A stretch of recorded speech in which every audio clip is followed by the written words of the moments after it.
ವಿಮಾನಗಳ ಹಾರಾಟ ವ್ಯತ್ಯಯ ತಕ್ಷಣದಿಂದಲೇ ಹೊಸ ನಿಯಮಕ್ಕೆ ಬ್ರೇಕ್. ಇಂಡಿಗೋ ವಿಮಾನಗಳ ಹಾರಾಟ ವ್ಯತ್ಯಯವಾಗ್ತಾ ಇದ್ದಂತೆ ಕೇಂದ್ರ ನಿರ್ಧಾರ ತಗೊಂಡಿದೆ. ಪೈಲಟ್ಗಳ ವಿಶ್ರಾಂತಿ ಸಮಯವನ್ನ ಹೆಚ್ಚಿಸಿದ್ದಂತಹ ಸರ್ಕಾರದ ನಿರ್ಧಾರ ಅದನ್ನ ಈಗ ವಾಪಸ್ ಪಡೆಯಲಾಗಿದೆ. ಆ ನಿರ್ಧಾರದಿಂದಲೇ ಸಮಸ್ಯೆ ಆಗಿತ್ತು.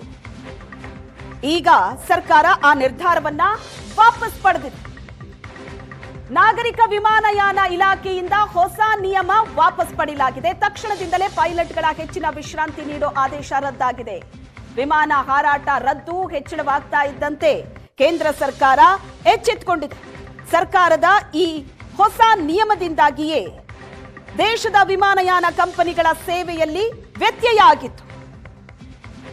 ಸರ್ಕಾರ ತೆಗೆದುಕೊಂಡಂತ ನಿರ್ಧಾರ ಏನಾಗಿತ್ತು? ಹಾಗಾದ್ರೆ ಅಪಘಾತಗಳನ್ನ ತಗ್ಗಿಸುವ ಉದ್ದೇಶದಿಂದ ವಿಮಾನ ಕೆಲಸದ ಸಮಯವನ್ನ ಮಿತಿಗೊಳಿಸುವಂತಹ ಹೊಸ ನಿಯಮವನ್ನ ಸರ್ಕಾರ ಜಾರಿಗೆ ತಂದಿದ್ದಾಗಿತ್ತು.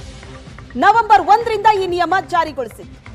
ಈ ನಿಯಮದ ಪ್ರಕಾರ ಏನು ಅಂತ ನೋಡೋದಾದ್ರೆ, ಒಬ್ಬ ಸಿಬ್ಬಂದಿ ದಿನಕ್ಕೆ 8 ಗಂಟೆ, ವಾರಕ್ಕೆ 35 ಗಂಟೆ, ತಿಂಗಳಿಗೆ 125 ಗಂಟೆ, ವರ್ಷಕ್ಕೆ 1000 ಗಂಟೆಗಳ ಹಾರಾಟ ಮಾತ್ರ ನಡೆಸಬೇಕು ಅನ್ನೋದು.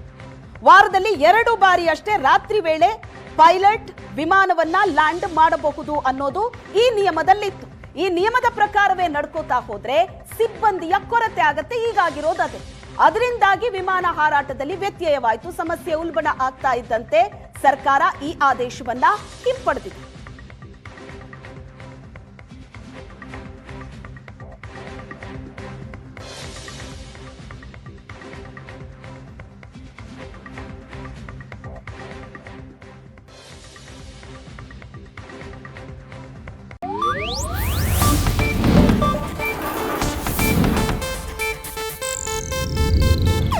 ಇದು ಏಷ್ಯಾನೆಟ್ ನ್ಯೂಸ್ ನೆಟ್ವರ್ಕ್ ಪ್ರಸ್ತುತಿ.